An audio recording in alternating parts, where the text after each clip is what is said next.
Our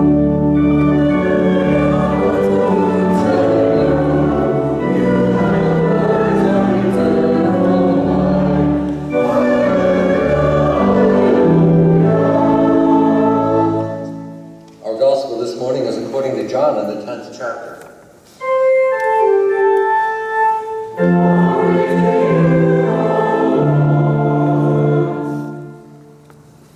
Jesus said, "Very truly I tell you, anyone who does not enter the sheepfold by the gate, but climbs in by another way, is a thief and a bandit. The one who enters by the gate is the shepherd of the sheep. The gatekeeper opens the gate for him, and the sheep hear his voice. He calls his own sheep by name, and he leads them out. When he has brought out all his own, he goes ahead of them, and the sheep follow him because they know his voice. They will not follow a stranger. They will run from him because they do not know the voice of strangers."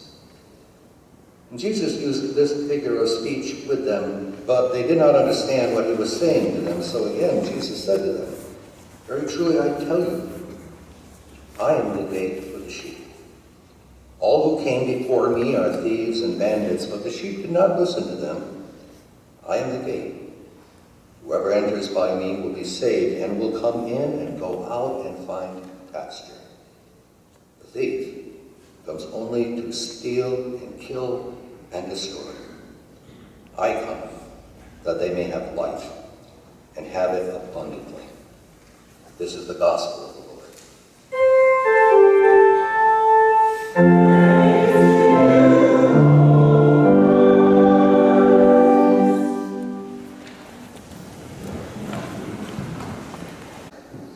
But in hearing that news, it began to occur to me, not only would it end for me, but it was going to end for a lot of people. We were so dangerously close to atomic warfare that it didn't seem real, and yet at the same time it struck fear into anybody who was living at that time. And so I look at you guys this morning, and as I look at the morning news, what do I discover? North Korea rattling its chains of nuclear power all over again. What's going on overseas, the collection of young women who are trying to get educated, torn away by terrorists, jihad, radical Muslims. What's going on in Kiev is probably going to be a civil war, and I think for the both of you, I wonder, has anything changed? Are you having any better world than I did when I graduated from high school?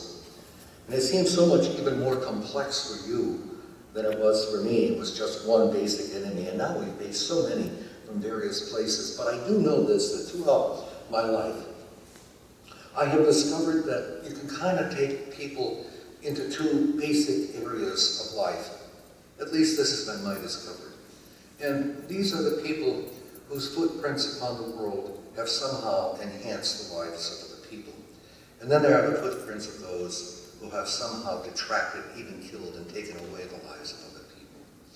And so now you're going out of public education and you're moving into another realm of education, and you're going to have to remember a lot of data, a lot of dates, a lot of things that you need to do in order to choose a vocation, and using that vocation to leave your footprints on the world. And I think one of the things that we would all hope for here at St. Luke is your footprints will be good. That somehow what you do and say has an influence against the insanity that I heard at your age and that you're hearing now. That somehow what you say and do and how you live out your life is going to enhance rather than to detract from the world that God has created and that you're part of. I had to take Dana aside. We were doing confirmation one-on-one. I didn't have that opportunity with you, Joey, but you remember, Dana, we talked about what an honor it was to look out and to see the mysteries of what we see through the Hubble telescope. How we talked about what an honor it was to be able to be part of this creation. And that you are co-creators, you, Dana, you also, Joey, that somehow you're going to be able to do something that nobody else can do. A footprint that will make life more beautiful, or it will detract. Now, In doing all of this, various things will happen to you, and we hope will happen to you. We hope that you'll somehow fall in love, because it's the best thing that will ever happen to any human being. And if the time comes and you are blessed with children, you will then understand why your parents were hovering over you, because it will bring out your deepest sense of protection, and that's what parental love is all about. It can't help itself. And as you get older and you see life unfold, I would hope that you don't have to see any more violence than what you're seeing right now in the world. But if you do, I would hope that your footprint will avoid that violence, that somehow it will not be on the neck of another person forcing them into the ground. But rather, your footprints will be alongside someone else, someone who you are carrying with them, so that they might live and live better. And I hope for you good friends, people who will support you, be there for you. And finally, the one thing that I would want you to remember is that there's going to be darkness in your life. It's going to seem like you'll be in a position where nothing seems to make sense. Where you say to yourself, what do I do? How do I comprehend this? How do I cope with this? If there's anything I want you to remember, and I know the people of this church will want you to remember, that in the middle of that darkness, the light of this church will always be on for you. Even if you were not here, the remembrance of these people who are honoring you here this morning will be a light for you to remember, and that the prayers and the support of this church follow you wherever you go. So, my young men, God bless you. Go out into the world.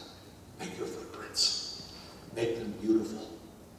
And if you find yourself in need, we're here. The light will always be on. As Jesus said, I am the light of the world. So shall this church serve that light and give it to you always when you need it. God bless you, Joey. God bless you. God bless us all.